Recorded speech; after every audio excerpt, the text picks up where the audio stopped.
Good afternoon, everyone. Buenas tardes.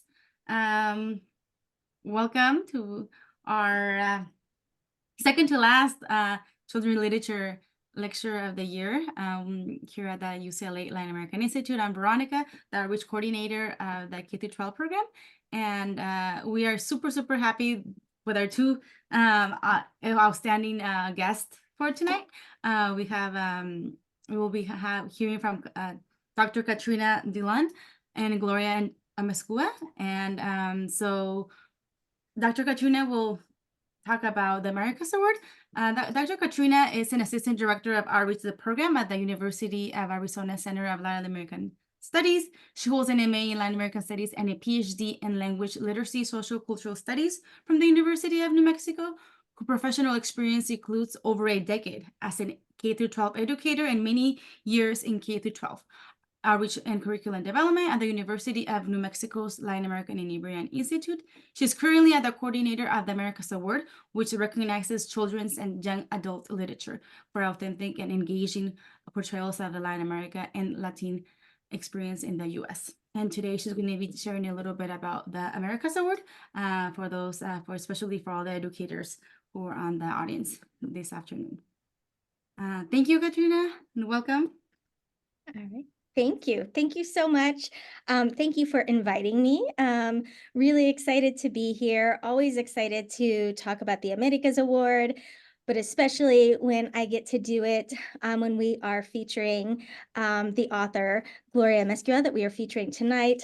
I love her book. It is an all-time favorite of mine. So thank you for the opportunity to be here. I am going to go ahead and share screen. I'm going to talk really briefly about the Américas Award, and then I will hand it over to Gloria as our featured speaker. We want to spend as much time hearing from her as we can.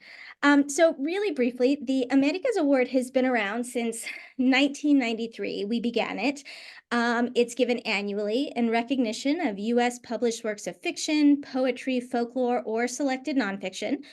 We award picture books, YA literature, middle grade literature, and we highlight literature that authentically and engagingly portrays Latin America, the Caribbean, or the Latina communities in the United States. And the idea here is that by linking the Americas, the award reaches beyond the geographic borders as well as multicultural boundaries, and we focus instead on cultural heritages within the hemisphere.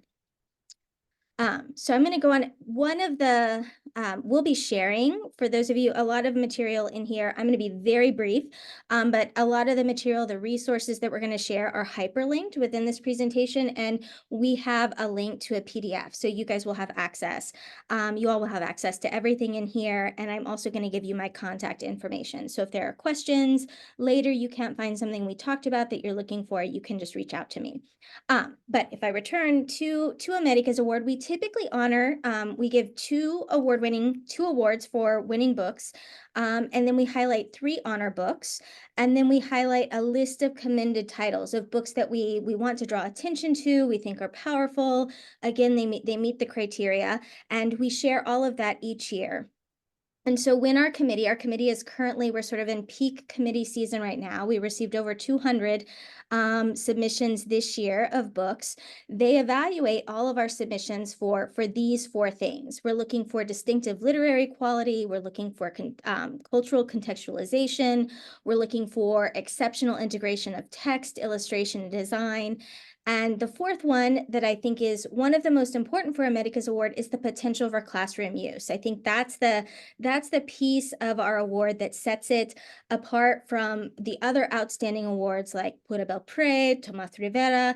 Our committee really thinks about how can this book be used in the classroom? What could it do in the classroom? And our committee is made up of librarians, community educators, professors of literature, and then clearly, obviously, K-12 educators as well. And so a couple, like I said, I'm speaking here briefly tonight to highlight the resources that we have that are available for you all to support K-12 educators in using this literature in the classroom. So hopefully the technology works, but these are 2 pieces of the images here are hyperlinked to the resources that I'm going to talk about. And so CLASP, the Consortium of Latin American Studies Programs, which is a group of centers and institutes, much like UCLA's LAI, my institute, the Center for Latin American Studies at the University of Arizona. This consortium comes together, and they are the ones who sponsor and founded the Américas Award. And so we recently redid the website. We're going to see if this will work. Can you all see the CLASP website? Or is it still on my PowerPoint? It's on the PowerPoint. It's on the PowerPoint? Okay. For the sake of time, because I don't want to take away from Gloria, I'm going to talk you through this, but then know when you get these slides, you'll be able to just click on the image and it'll take you to the website. So one of the things that we developed with the Américas Award are K-12 teaching resources, what we call educators guides that go with each of the books. And so if you're looking for, how can I teach this book? What can I do for it in the classroom? You would just go to our website. You can kind of see at the very bottom here, Barefoot Dreams of Petra Luna. That's the most recent one that we've uploaded. It's hyperlinked. You'll get a PDF that should give you some ideas of things that you can do in the classroom. We also have a sort of a broader teaching toolkit that's accessible on our new website. So like I said, these things are hyperlinked. You'll be able to get there. If you have any issues finding what you need, just reach out to me. One of the other things that I like to highlight, this isn't through CLASP, but UNLV has done a beautiful job in putting a database of different award-winning children's literature together.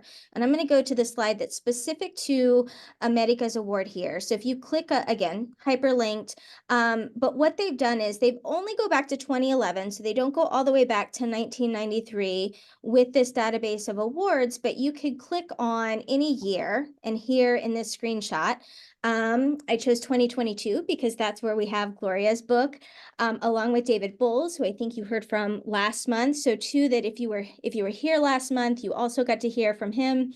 Two beautiful books that year in 2022. You can click into that. You could, if you wanted to see what are the other award winners for years, honorable mentions, and then if we were to scroll down this page, if it were an actual web page, you could see the commended titles.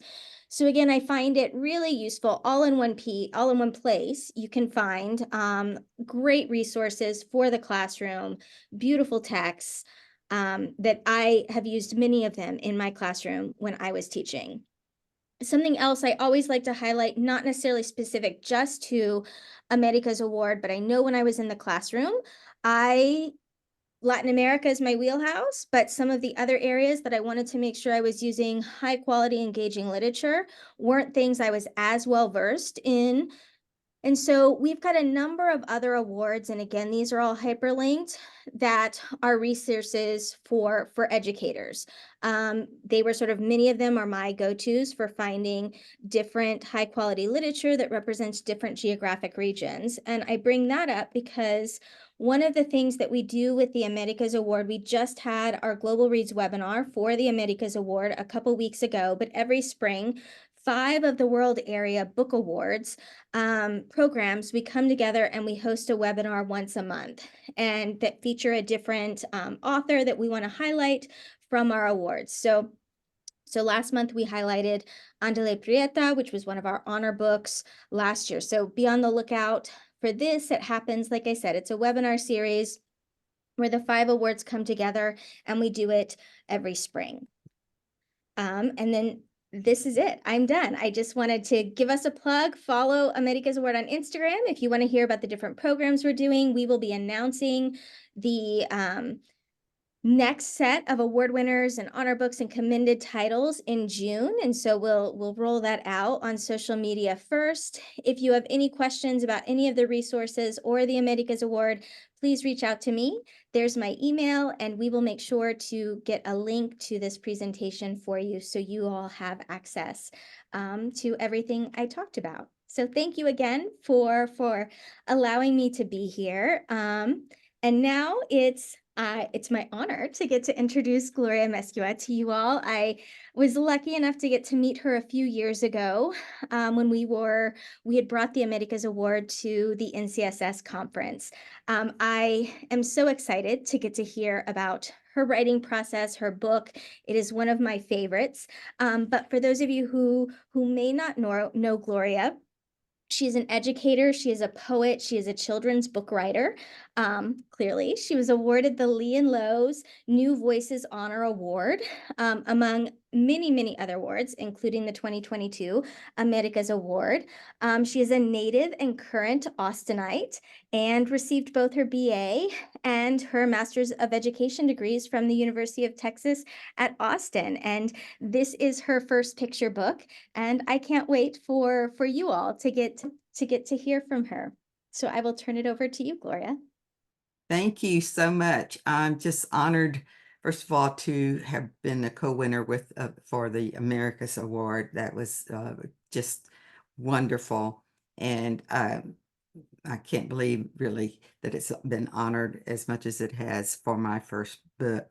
But I'm also very happy to be part of this educational series with the UCLA Latin American Institute. So I hope that we'll be able to bring something that will be helpful to you. And so I'm going to use do a slideshow because it helps me remember what I want to say. And and so I'm going to do that now. But I do want to say that Child of the Flower Song People, Luz Jiménez, daughter of the Nahua, that's a very long title. It went through 5 different titles, but I love the title that it has. But it is a book that I'm so glad was finally published, because I just fell in love with her story and had to write it. So I'm going to, if you'll bear with me, go to the PowerPoint. And this is the cover. And I also want to see, I knew I would do that. I want to say that I'm honored that Duncan Thonatiuh, who is well known for his books where he writes them and illustrates them, but that he was willing to illustrate this one. The subject matter and his style that's inspired by the codex and by the codices fits this story so well. And I'm just thrilled that he agreed to be the illustrator. It's just, unbelievable.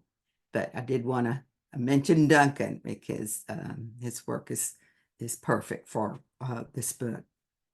So I am going to go on to show you a picture of me in the 4th grade. I don't know what happened to the school photos from before that. They disappeared, but we have this one.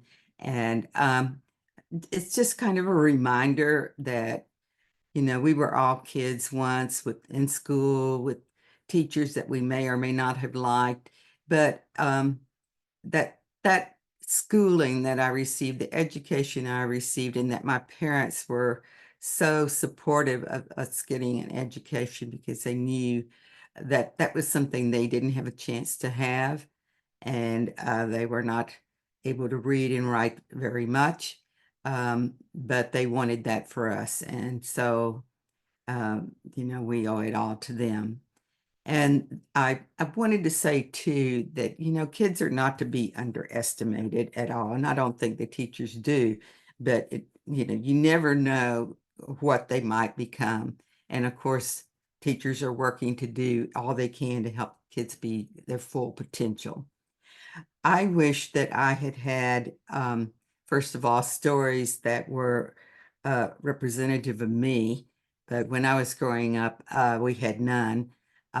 Thankfully, we now have many books that are representative of a diversity of cultures and people.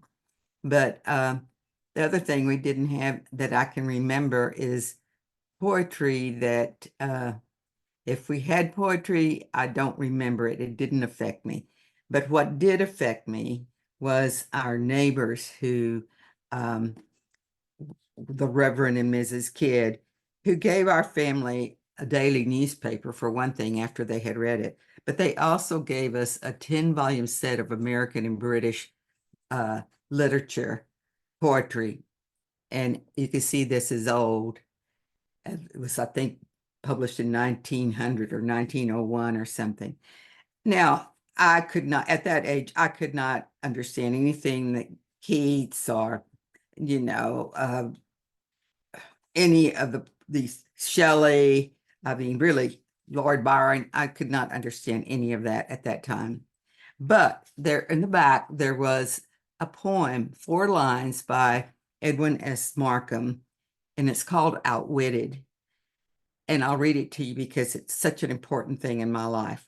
He drew a circle that shut me out, heretic, rebel, a thing to flout.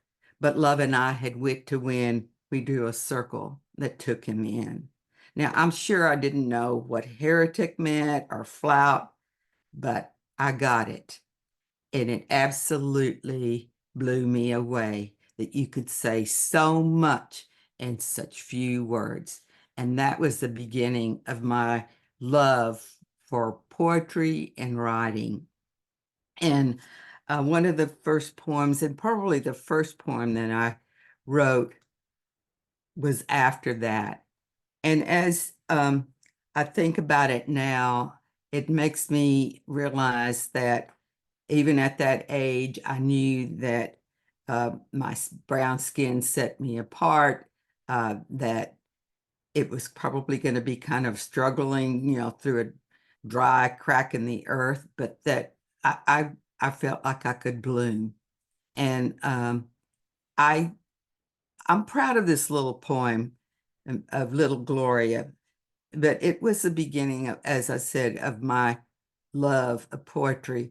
And I wish that that had happened in school. So please give your students as many opportunities as you can to write with things that connect with them, with things that they feel, because kids have so many big feelings. They don't always talk about them. And I didn't share this with my teachers. I did share some later poems or a play I wrote in high school, but I didn't share this with anybody until I was an adult much, much later. So now to Luz Jiménez. Obviously, she was a real person. This is a biography. It is about Luz Jiménez, and her original name was Julia, but she changed it. And this is a picture of her with her daughter, Concha or Conchita. She became a model. This is one of the things that she really kind of lucked into, but I just wanted, I'd like to show students the artwork in which she is featured. This is a story about this young Nahua girl who grows up at a time when really her language and her culture are frowned upon and dismissed. She is through schooling kind of pushed to be more, quote, modern and be doing the right, quote, right things. But she wanted to be a teacher regardless, but the Mexican Revolution changed that. Her life changed completely. But despite that, she was able to become a teacher in another way, through the way that she was being used by the artists to represent the indigenous people and the honor of the strength of the people, of the indigenous people, and the beauty of their life and culture. So this one is by Fernando Leal. Here is La Tortillera, Diego Rivera. And there are many others than the ones I'm showing you. Here we have La Morinela and standing by that is Luz's grandson, her youngest grandson, Jesus Villanueva Hernandez. And I was lucky enough to, through a professor at UT Austin, whose dissertation I found online when I was doing research, Dr. Kelly McDonough, I was asking her about some some questions. You said, would you like to get in contact with her grandson? And I, of course, said yes. And so ever since we've been in contact, and it's been a wonderful thing to have met him. He is working on trying to preserve his grandmother's legacy, and I hope my book is adding to that. So before we begin reading the book, I want us to think about what culture means to you. So here are some examples. There are many other things that could be something you think of when you think about culture. I would like for you to think about or maybe jot down a couple of things that you think are your cultural inheritance or something that you have reclaimed, because I have reclaimed Spanish and a lot of other things that I had lost, didn't get as I was growing up. I grew up in a time period where I was in Central Texas and where I grew up, speaking Spanish was frowned upon. You know, basically my parents did what they thought was best for me. And there are a lot of people who think I don't have a culture, but everyone has a culture. The things that you grow up believing, the stories that are passed down, the traditions, and all of these, and these are just a few. So think about what stories or sayings may have been passed down in your family. In my family, my mother always said 2 heads are better than 1. I don't know where that came from. I don't know if it's something that's a Mexican saying passed down or what she got it from, but that was the saying she always used. That's because she had an opinion about whatever it was we were wanting to do. And my father's was a hunger makes a great appetite.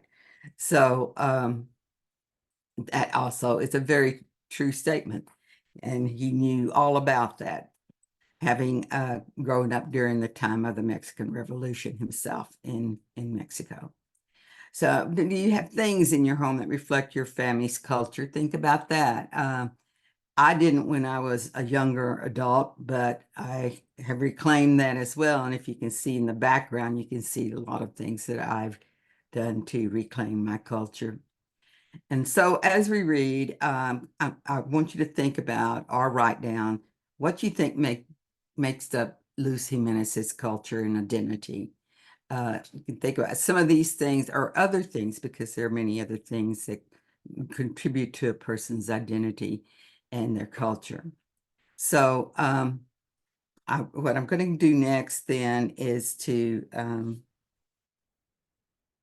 oh yes, I wanted to do this flower song. Xochicuicatl is a Nahuatl word that's used in the text. And I put visuals with it because that helps anyone remember what something means. Although it's repeated, it's an extended metaphor throughout the story. I just think it's good to do that with important words that you want kids to remember, to have something that is visual. And there's a few other words, but in context, they're very clear. Okay. So I'm going to read parts of this. I'm going to skip parts of it because it's a biography and it's longer, and I wanted to have plenty of time for discussion and questions. So at times I will skip pages or I will skip parts of a page. Hopefully it's not too disjointed. A girl stared at the stars sprinkling the hammock of sky. Like many other nights, she listened to the whisperings of the ancient Aztecs in the wind. She heard their Xochicuicatl, their flower song. She listened to the elders as the elders repeated tales their grandfathers had told, tales their grandfathers' grandfathers had told. How sacred streams and mountains protect them, how the Nahua lost their land to Cortez the Conqueror and to the Spaniards who followed him. She was Luz Jiménez, child of the flower song people, the powerful Aztecs who called themselves Nahua, who lost their land, but who did not disappear. In Milpa Alta, A village slung between two mountains, Luz's father harvested maguey and corn. She watched closely as her mother taught her how to grind corn in a metate, how to twist yarn with her toes, how to weave on a loom. Luz was curious about everything. Which mushrooms were good to eat, and which would make you sick? Which popote could be brooms? Which herbs medicine? She hummed as she worked, words glowing and swirling in her head in the Aztec language, Nahuatl. This was life for the Nahua, and Luz soaked it all in. Evenings by the fire, Luz listened eagerly to stories about how Malitzin, betrayer of the Aztecs, was swept to the top of a mountain where she cries in the wind at night, pulling her long black hair. Mornings on her way to market, Luz and her mother passed a teacher's house. Students bent over reading. Luz carried an empty place inside. She yearned to know what was written on the papers. A secret longing began to bud in her heart. The secret fluttered lightly, like wings in her chest. She would study hard. She would learn what the squiggles meant. She would learn to read.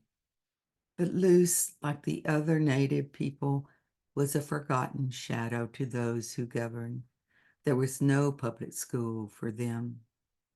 Then suddenly the government offered free schooling, no, required it, to turn the native children into modern ones, like the descendants of the Spanish who ruled the country, who thought only their ways were right and proper. Mornings, Luz learned from Spanish school books. Afternoons, she studied dressmaking, drawing, and baking bread, not the corn tortillas of her people. Luz excelled and won many prizes, and her voice sparkled as she told Nahua stories in secret to other children. If the students spoke Nahuatl instead of Spanish, the teachers punished them. They had to give up their Nahua clothes, wear modern ones like in the cities. The budding flower in Luz's heart might have withered, but it did not. Her body tingling, Luz spilled her secret to very few. I want to be a teacher when I grow up. Her secret yearning was beginning to bloom, imagining teaching future generations. But at 13, her dreams whirled away in a storm. The Mexican Revolution came to Milpa Alta. Soldiers stole their food. They burned her precious home and school to rubble. Her father, like nearly all of the men, was shot and killed. Luz and her mother and sisters fled to Mexico City at night, stars lighting the way. Others followed. Luz said not a soul was left. She found a job posing for artists drawn to her strong features, her sturdy body, her large dark eyes. As she posed, she taught them the gifts she had learned from her beginnings, grinding corn in a metate, twisting yarn with her toes, weaving on a loom. Luz was a natural model and teacher. She understood what the artist needed without being told. Artists until then had painted the Spanish heritage of Mexico, the light-skinned Europeans and their religious beliefs. But these artists of the 20th century honored the native people who had been colonized by the Spanish, stripped of their language and culture, shamed and mistreated. Luz represented her people well through her indigenous features, her skills, and being true to her roots. Luz became the most well-known model in all of Mexico for artists like Diego Rivera, Fernando Leal, Tina Moratti, Jean Charlot, and others. Painters painted, photographers clipped, sculptors carved. The world recognized the beauty and strength of the native people after 500 years of being in shadows. Through Luz, the world came to know the spirit of Mexico. And she came to know scholars through the artists. Eagerly, she led anthropologists and artists on tours of Milpa Alta. There she showed them how the Nahua knew good mushrooms from bad, which Popote made strong brooms, how they used herbs for medicine. Luz also took them to Chalma, where the visitors watched native festival dancers and worshippers who would walk for days to place candles or flowers at the church. Luz brought to life the world of the native Mexican people and their pride in their culture and roots. Inspired by Luz's teaching, the artist painted, the scholars wrote. Luz was a powerful woman of the flower song people. Luz told her tales to a college professor, Fernando Orcasitas, an anthropologist. He wrote down what she patiently told him in Nahuatl, word by word, phrase by phrase, week by week. Luz was a living link to the Aztecs, her words published in books to teach future generations the language of her people. Professor Orcasitas asked her to help him teach Nahuatl at the College of Mexico City. Like the mountains, Iztaccíhuatl and Popocatépetl, she protected the dying Nahua culture. Her memories were some of the precious few written in the lively voice of one of their own as it was disappearing in the wind. At long last, Luz's heart bloomed fully. Her dream of being a teacher had come true in more ways than the young girl gazing at the sprinkled stars could have ever imagined. Just by being Nahua, just by being herself, Luz breathed life into Xochitl, the flower song of the Nahua, and carried their fading voice into the future. So now I want to talk a little bit about my inspiration and research. I found a pamphlet. This is the actual pamphlet about Luz Jiménez at the University of Texas at Austin when I was there for a poetry workshop. And this took place in 2000, and I didn't find it till much, much later. And I had no idea why there were a few copies at the center where I was just looking at the art and so on. And after I read it, I knew that this woman's life was extremely important. First of all, I'd never thought about the lives of the models and paintings unless there was somebody famous. And her life was just incredibly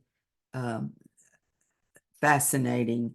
And I just had such a connection with her that I knew I wanted to write about her. But at the time, I wasn't writing children's books. And it wasn't until I started taking some classes in about 2000, and it might have been 12 or 13, at the Writing Barn in Austin, that I knew one of the books was going to be about Luz. And so that's what started me on the research that I did. And one of the first things that I came across was Dr. Kelly McDougall's dissertation. This book was not out at the time, but later I got this book. And of course, besides the things that were online, one of the main books, and you can see here how I have all these little markers. This is Life and Death in Milpa Alta, a Nahuatl Chronicle of Diaz and Zapata. And it says, translated and edited by Fernando Orcasitas from the Nahuatl recollections of Doña Luz Jiménez. But originally, when it was published, it didn't even mention her name. It just said that it was an informant, which is what researchers use. It's a term. And so I'm glad to see that her name finally got on some of the books that she was responsible for. There were others where she told stories that were published, but her name was not included. And also after I met Jesus Villanueva Hernandez, he sent me things. He sent me this, which is about Luz in Milpa Alta. It has a CD. And also this one, which was about weavers and indigenous weavers, and there is Luz on the cover. And he sent me another one, which I used a little bit, but not as much. So mainly my research was this and things on the web. And I did a lot of research, and then, whoops, one of the first things I did was to draw some visuals, and I'm not a very good artist, so there are a lot of words that I added to these because, you know, my little stick figures didn't tell too much. But since it was going to be a picture book, I needed to have some visuals to figure out what I wanted to emphasize. There are about 4 or 5 things that are on this that didn't make it to the final book. So that tells you how much revision came after that. So that was one thing. And this is a prose version that was very early. And at the time, it had a different title. Luz was no ordinary girl. I'm glad we changed that. But much of this, the first 3 paragraphs are not in the book at all. So that tells you a lot. And many of the other words are not here. But the main things, yes, are there, but very different. So I really think I stopped counting after 40 revisions. But one of the biggest revisions was a suggestion by Bethany Hegedus, who's the creative director of and an author of the Writing Barn, which is where I took classes. And she's the one that suggested that since I was a poet, that I try writing it lyrically, and that made a huge difference. One of the things that I did do as I was trying to figure out how to make this come together was to see if her life fit the heroine's journey. And for older students, using a picture book where you have a hero or heroine, you could have them work on figuring that out first with a picture book that is about a character that you can think of as a hero. And I was actually surprised that it did fit that. Her life did fit that, but it helped me focus on what I wanted to have as most important. And then the other, whoops, I skipped some. One other thing when I was going to try to make it more poetic was to write a poem, because, you know, that's what I normally would do, is write a poem. And what came out of that is a lot of the kind of the structure, it's certainly the metaphors, the shadow people came from this, the 500 years, I didn't keep Silver Voice of the Nahua. That didn't fit with the flower of the Nahua, and that's where that came from too, the flower song people. So a lot of this this poem helped me find some of the language that I ended up using in the book. Okay, so now using picture books in the classroom at all levels. I taught high school English for 19 years, and I have a total of 33 years in education in various capacities. But if you look at the topics here you could take any of those or several of those and use them for further research, to introduce it to other books.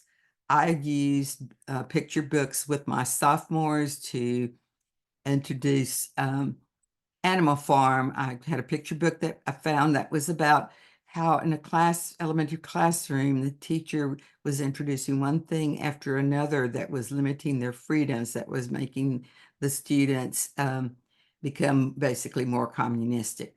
So they loved it. I had them pull their desks around and have kind of in a semicircle, and they loved having me read a picture book to them, and then it related to their understanding of the book that we were going to rereading. I have an example here. A lot of this is on my website in the studies for the part for educators, where there are different curriculum studies. But I thought that this would be a great book to introduce the Newbery Pura Belpré Award winner, the last Cuentista by Donna Barbara Higuera. And this is it's a science fiction mixture with Mexican folklore, and it's about the importance of story. So, I mean, how that would work would be perfect, I think. Also, you can use picture books for mentor text, to look at structure, to look at language, to look at voice as a way of introducing something. And then for the upper grades, go on to something more difficult. Now, one of the things that I had a difficulty with is that Luz Jiménez was known not to very many people, but one of the important parts of what she did was she was a model for the artists who were trying to center and focus on uplifting the indigenous people in their art. So that was really important.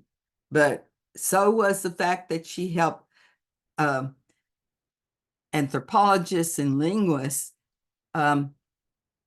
capture the stories, the language, the mythology, all of these things that she told them in Nahuatl. And then it was translated to Spanish, and then also later translated to English. I had a version that had Nahuatl and English in it. So how was I going to, first I thought I'd had to choose one, and I thought, no, they're both important. So how did I structure that? Well, one of the things that I did was to realize that she wanted to be a teacher. Things like the Mexican Revolution kind of seemed to destroy that. She only got to go to the 5th grade, but she became a teacher through the art and through the language and stories. And that's how I pulled it together.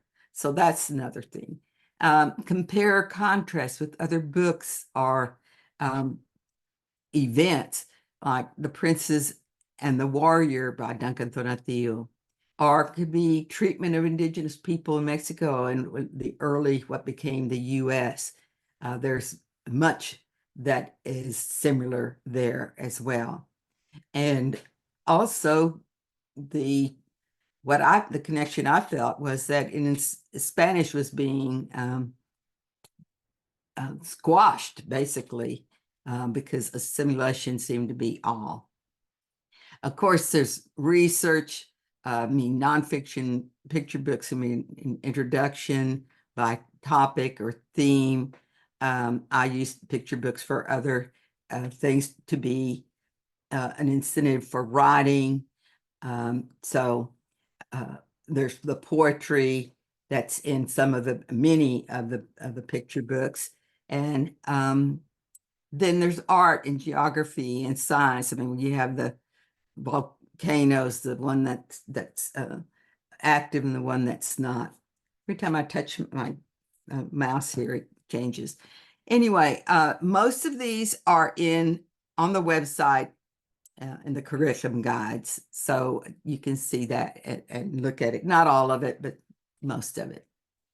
So let's go back to what we were talking about, and I asked you to try to think of as we went to the aspects of Luz's life that are part of who she is. So these are just some things that, like the Nahua woman's role, that just fits Luz. But many of these things can be part of her identity of who she is. And it's a way of gathering that information and pull it together. And it can be done as a pre-writing kind of activity to do this. And it can be done for the student's own culture. So that's another example. And one of the things that is a thing that can be done as a writing activity. So use a structured poem. Here, I actually wrote this in Spanish first, even though Spanish is not my first language, but I then translated it to English. Soy Luz Jiménez, soy Nahua de Milpa Alta y México.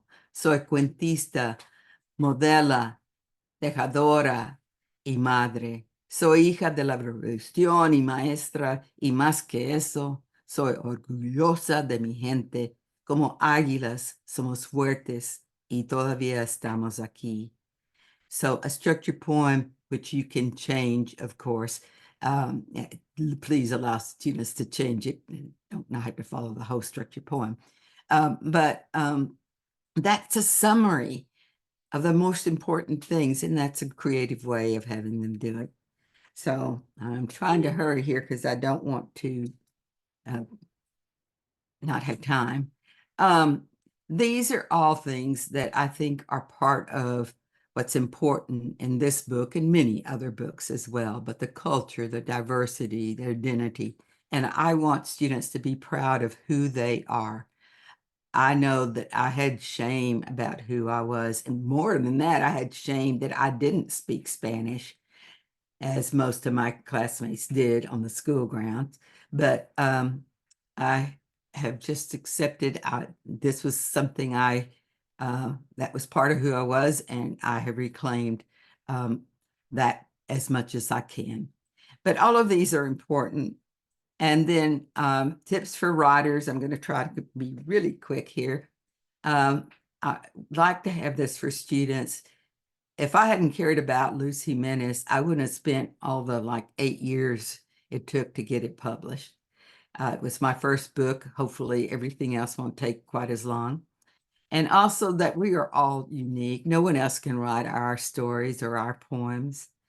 And the revision is, to me, the joy of writing to make it better. I taught students in high school, they don't like to revise. I know that. Students probably at all ages don't like to revise. But if they know that others can help them make their stories better, that helps, because it certainly wasn't a solo journey on my part. And also I included that picture of me because I want kids to know that writers were just like you. And I think it helps kids to know their teachers were kids, and I hope that they share not only the writing that they do, but also pictures of them when they were young. So here is a resource list, and I believe that you will be able to get access to this. One of the things I have is my website. There are 3 teacher guides. One, I had a friend, a professor at a college, write first, and then Abrams had 2. One is in Spanish, and there are photos and much more additional information that would be great to look at. And the guides have some of the information that I showed you. Uh-oh, how did I do that? Okay, let me go back, see, there it is. And then Las Musas Books, this is a collective of Latinx women writers and illustrators, and there are not just picture books there, Latinx picture books, but middle grade and young adult. Also, they are, and for the last few years, have had a Latinx Kidlit Book Festival. If you click on this link, you will find that the 2024 festival will be the last 2 Fridays of September, and I believe the first one in October. And then Jillian Hoffman, her site, she reviewed my book before it was even released, because I was going to do a Kid Quake. And she has some awesome activities and a link to a culture box that a professor used with his students in college. And then picture books are for grownups too. Patrice Gopu asked me to be on her podcast, and she has quite a few other authors who have ideas for how to use them with adults, which obviously could be used with young adults. And I'll put her quote here because it just is, I think, a wonderful affirmation of what picture books can do and how they can be used in so many different ways. And the art makes it a double whammy. It gives us more than just the words. So now I'm going to stop sharing and get back to you and see if there are any questions, or let's see what there is. Thank you so much, Gloria, for such a wonderful presentation, for sharing about your book, your experience, and all these resources. Which one of the questions that I've been getting is, how are you going to be, how our teachers are going to be accessing these presentations and links? So I'm going to be posting the presentations and the links on our website, so everybody can see them, as well as the recording of this presentation. And I'm going to be pasting the link on our website for you to have. Just give us a day so we can put everything under today's date. You will be having there everything. So yes, we do have a few minutes for questions or comments. So feel free to write them in the Q&A box. And so we do have here one of the questions from Amanda Flair. She's asking if will the Child of the Flower Song people be published in Spanish? I have been told that they will, but I thought it was going to be sooner than it has been. So I don't know. I think it still will, but I have no idea when. I think that they want, Duncan translates his own books, Duncan Donatello, and I think they want him to translate this one. And so I think he's working on translating his, that he has published before that one first. So that I have no idea. It is on audio and there is an ebook, but yeah, so far we don't have a Spanish version. Sorry. Thank It's you. important to me to have it. Sorry. And then from Gina Caligari, she's asking about some of the I am curious about how to talk to my students about the term Aztec. I have been told that this is a colonial name used by the Spanish and that it's better to avoid it. I noted that you use both in your book. Can you talk about this choice and share your recommendations about how this term should be used in the classroom? Okay, I had that same question because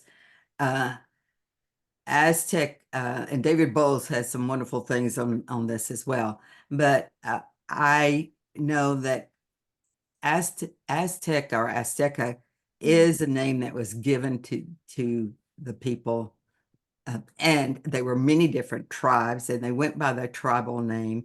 And Aztlan was the land that they left because they were being persecuted. So it's kind of like saying we are, that Americans are English. It's that kind of thing. So I chose to use Aztec when it was talking about the older history, but I did want to put that that's not what they call themselves. And so I use Nahuatl to encompass it, but really they use different names. But now they use Nahua because the language kind of binds them together, these different groups. And it is, I think if you said Nahua speaking people, then that would be the appropriate thing to say. Yeah. That was why I made that decision. Also because I felt kids and adults were more used to hearing Aztec. Yeah. Thank you. And Melinda Gandara saying this is thanking you for the beautiful presentation and asking about what's your next project? I have another biography that I've worked on a long time. It was finalized in January. We don't have an illustrator yet, so I don't know when it will be out. And then I have a fictional picture book that is going to be out in 2025 in the summer. But it's different, it's fictional. Okay. And I'm happy that those are going to be published. Jana Joko's asking, how do you make this book? I'm assuming the one you presented on, resonate across the students of different cultures? I think that you have to focus on the importance of understanding the other cultures. It's not just about one culture, but about all the many different cultures, and that there are books for so many now. I'm not saying it covers everybody, but there are so many different books, and I think you can use those to relate, to make the connection of how, everyone has a culture, and let's learn and celebrate it. No, thank you. And one question about your experience as an author, because you did mention that it has been really challenging, that it took you 8 years to publish your first book. So maybe you can talk a little bit about how did you decided like to start like to take this route as an author, and especially in this 8 years, how did you manage that patience and that process? Yeah, it's difficult. I'd always wanted to be published, to have a book, and I just decided that if I didn't try it, I would regret it. So I also told myself, well, the time is going to pass anyway. So if I'm not working on this, then I'm not doing what I really, it was my dream. It was my dream, and to be a writer as well as being a teacher. And I just think books were so important to me. We lived out in the country. Didn't have anyone to play with except my 2 brothers that were different ages. And yeah, it was I think books saved me, really. But I knew that once I started that I wanted to complete it, and there was a lot of support from the writing community that I was part of. Well, thank you. It's definitely really inspiring. And it kind of like a follow-up question to that, from Kaman Kisarchuk. He's asking, how did you get published? It took a long time, but I became a member of SCBWI, both locally in Austin and the national one, and I attended conferences. There were opportunities to have people look at your work and give feedback, and they might have been other authors or agents or editors. And that still goes on. A lot of different conferences have those. That was the way I was able to. I also submitted to a contest, and with Lean Low and New Voices, and I was a runner-up in that. It was an early version with a different title and so on, but that did help me get an agent, and it took a while. It took a while. But in the meantime, I was writing other things as well, and it helps to have a community, and I did have a community of writers and still do, and a critique group, and all of that helps you keep going. But you just have to say, this is what I want to do. And then there's patience once in the editing process, because the one that hasn't been announced yet, the editors had it for 2 years, and I just finalized it. There was a lot of revision. So it was a difficult subject, and I didn't have the same amount of resources, research material to write it. So it was hard. But I'm so glad that it's finished, and I can't wait for people to read it too. Congratulations. So Thank you. during this time period, when you started and you made the decision of becoming a writer, were you only working in this book that you presented today, or you were working on multiple possible projects? I was taking classes, and we worked on different books, and a lot of those books I started a long time ago, and I have worked on some other newer things, but I want to make sure that the ones that I've already written, that I love get published. So I'm working on those, revising those, but I'm not as fast as some people. Some people are publishing, one thing after another. This was published in 2021, and my next one's not going to be published till 2024. I wish that the time was shorter, but that's just the way it's happened. So, well, thank you so much for sharing your experience and reading parts of your book. thank you. And before, I know we're close to the end. I'm not sure if Dr. Katrina Jillian wants to add anything to this presentation or any questions on her end. I don't have anything to add other than thank you for a wonderful presentation. I always love hearing about this book. I know you mentioned there are a number of teaching guides that are already available on your website. Américas Award is also working on putting one together that we will put up. And for teachers who are looking to find this book, I did just check for those of you who know about First Book Marketplace, which is something I used a lot when I was in the classroom. This book is available there, and it's definitely, if you haven't had the chance to use it yet, I hope that you will. It's incredibly powerful. If there are any local Arizona teachers on here, contact me. We have a lending set for it. But if you're not familiar with First Book Marketplace and you're a teacher who's looking to find this book, it's an amazing, amazing resource for classroom teachers. So it's a way to get the book.